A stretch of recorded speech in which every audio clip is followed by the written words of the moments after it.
This war has taken us through a hurricane of feelings. Some days I am very angry at the whole world. Some days I'm grieving all that we had lost. And some days I don't feel anything at all. Those days I'm feeling particularly helpless.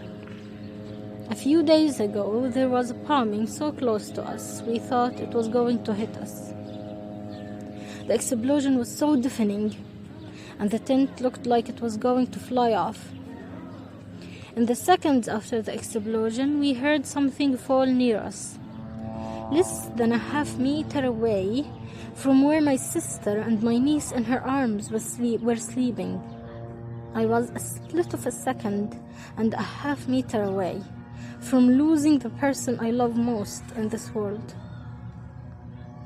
I entered medical school because I wanted to save people's lives. And now I am helpless to save even the lives of the people I love. The only thing that gets me through the day is the hope of completing my education and the chance of getting my family to safety and rebuilding our life back.